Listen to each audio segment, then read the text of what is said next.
ฝนตกหนักหรือฝนตกแห้งหลายพาให้เกิดภัยน้ำท่วมแล้วตัวน้องเองคิดว่าปัญหาเหล่านี้แม้นเกิดจากมนุษย์สร้างขึ้นเองหลายกว่าเช่นตัดไม้ทำลายป่าจุดให้ถังนาทิมทิ้งหญ้าซะซ้ายทิมทิ้งหญ้าลงแม่น้ำเฮ็ดโรงจักรโรงงานปล่อยควันและพิษสู่อากาศพาให้เกิดเป็นเคมีจูดที่เนี่ย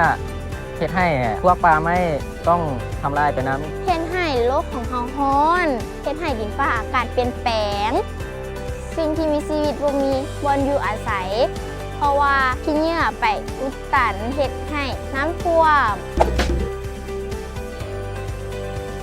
เด็กในสปป.ลาวได้พบกับสิ่งท้าทายหลายอย่างอันเป็นผลเนื่องมาจากการเปลี่ยนแปลงดินฟ้าอากาศและภัยพิบัติทางธรรมชาติเป็นภัยแห้งแล้งน้ำท่วมพายุและโรคระบาดที่ได้สร้างผลเสียหายหลายที่สุดในประเทศลาวการเปลี่ยนแปลงดินฟ้าอากาศเฮ็ดให้มีความท้าทายเพิ่มขึ้นเรื่อยๆถึงแม้ว่าเด็กจะเป็นผู้ที่มีความรับผิดชอบหน่อยที่สุดแต่ว่าเด็กก็ได้รับผลกระทบหลายจากการเปลี่ยนแปลงดินฟ้าอากาศย้อนว่าพวกเขายังบ่ทันมีความเข้าใจในการรับมือต่อกับการเปลี่ยนแปลงดินฟ้าอากาศยังมีหน่อยดังนั้นองค์การชายฟันประจำสปป.ลาวและคณะกรรมการเพื่อความก้าวหน้าของแม่หญิงและแม่เด็กนครหลวงจึงได้ร่วมกันจัดตั้งปฏิบัติโครงการสร้างความเข้มแข็งให้แก่เด็กและวัยหนุ่มเพื่อรับมือต่อการเปลี่ยนแปลงดินฟ้าอากาศซึ่งในโครงการนี้แม่ได้มีจุดประสงค์เพื่อส่งเสริมให้เด็กและวัยหนุ่มมีความเข้มแข็งในการมีส่วนร่วมจัดตั้งปฏิบัติและนำพาในการพัฒนาทักษะชีวิตและรับมือต่อการเปลี่ยนแปลงดินฟ้าอากาศ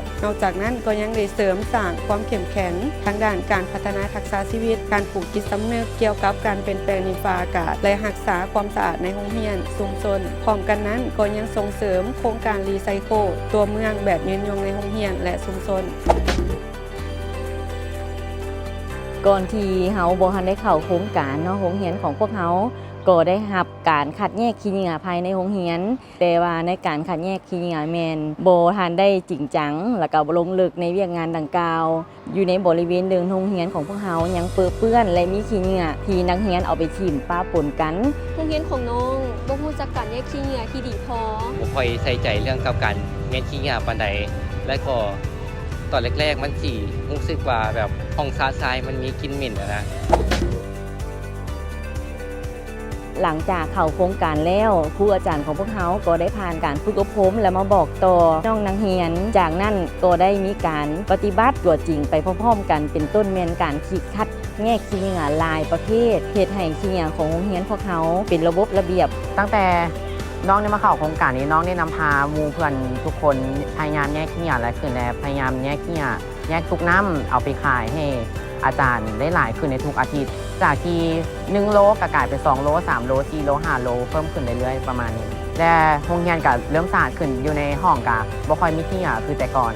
น้องได้นำเอาสิ่งเศษเหลือมาประดิษฐ์เป็นเครื่องใช้ประเภทพลาสติกและเจี้ยน้องก็ได้เอามาผลิตเป็นเครื่องใช้และนำมาเป็นของที่มีค่าที่สามารถขายได้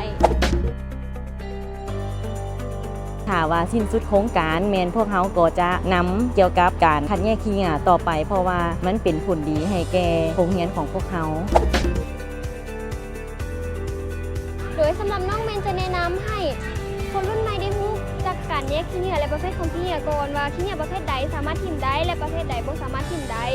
ขี้เหงื่อประเภทที่บ่สามารถทิ่มได้แมนเขาจะนำไปรีไซเคิลบ่ว่าจะเป็นชุดหรือเป็นสิ่งของต่างๆที่นำมาใช้คืนได้คืนอีกเพราะว่าการที่เฮาแยกขี้เหงื่อมันบ่ได้เป็นเรื่องที่น่าอายเลยเฮามาเรียนรู้สิ่งใหม่ๆนำกันมาสร้างประสบการณ์ไปนำกันน้องเองก็อยากจะแนะนำให้หมู่ที่อยู่อ้อมข้างน้องก่อนให้แยกขี้เหงื่อแล้วหลังจากนั้นหมู่ของน้องก็จะสามารถไปบอกต่อหมู่ด้วยการวิธีแบบแยกขี้เหงื่อที่น้องได้สอนไปแล้วมันก็อาจจะเกิดประโยชน์ให้สิ่งแวดล้อมนำเติมอีกฉะนั้นเราต้องคัดแยกขี้เหงื่อว่าทิ่มขี้เหงื่อซะซ้ายต้องปลูกต้นไม้ทดแทนพวกเขามาร่วมกันสร้างความเข้มแข็งให้เด็กและวัยหนุ่มเพื่อรับมือต่อการเปลี่ยนแปลงดินฟ้าอากาศ